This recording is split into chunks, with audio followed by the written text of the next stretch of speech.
99204 Mustang Coupe. The driver's side switches are looking kind of faded, but that's expected from a vehicle of this age. The passenger side switches don't look any better. Proper restoration of these switches would require brand new switches, but that's $25 a switch, and there's 5 switches, so at minimum $125. These switches are cosmetically worn, but they're mechanically good. So why don't we just restore the cosmetic portion of it? So this is going to be a different kind of video of what I normally do. We're going to restore the cosmetic portion of it using this piece from Woodland Scenics. It costs about $10. At this point, the switches have been removed. It's a good idea to use a paint marker to label them. Give them a good cleaning with some simple green or super clean, whatever your preference is. Right now is a good time to get in between those edges with a detail brush.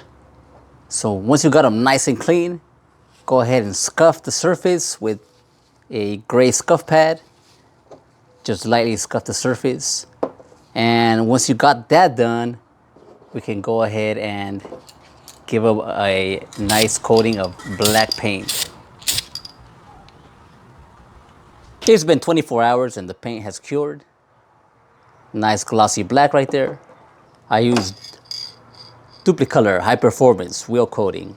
Part number HWP108. Gloss black. And it is a nice glossy black. So now we're going to do the actual dry transfer.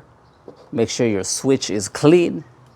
And of course, labeling it makes things so much easier.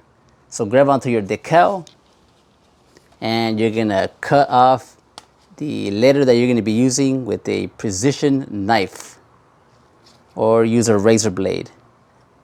So here I cut off the letter U for the door lock switch, and we're gonna transfer it on there. So center it. Once you do it, you can't undo it. So right there should be fine. And look at mine, came off uncentered. So you gotta be very careful with these. Maybe we can scrape this off and try again, but I highly doubt it. Let's continue with the other ones. For the power window switch, I'm using the smallest letter A's to act as arrows. Now at this point, I pretty much got the technique down. I found it much easier when I used this plastic phone repair tool. It has a flat edge. You can also use a plastic screwdriver if you have one, or anything with a flat edge that's plastic. Once you got the decal into position, burnish it onto the switch. You're basically rubbing it onto the switch, and that's going to transfer it over. You don't need to add glue, nothing special. It just transfers over like that. It's magic. At this point, the repair is complete.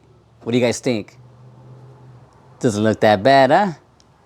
Just be careful when cleaning them with like super clean or solvents. It might take them clean off. But these should last a long time. Now to do this job, you have to have a lot of patience. And be precise with your actions. As for the other switch on the door trim, we're not going to do nothing with this one. It looks to be in good condition. And here's the final product. I should have gone with satin black instead of glossy black to match this switch. But overall, I'm happy. I'm not too picky. I went ahead and switched this trim piece. I got it from Daniel Carpenter Mustang Restoration Parts. It just fit in perfectly. The switches fit in perfectly, no problems. Now the weak point in these pieces is there's a clip right here that breaks.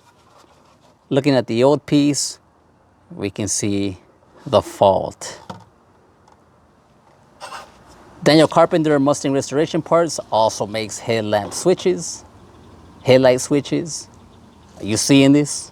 Are you guys seeing this? Man, this needed a new one bad. Cost about 15 bucks. Real easy to switch out. And here's the passenger side. The letters on the door lock switch are a bit off center, but it doesn't bug me. Good luck on your projects. Have a good day.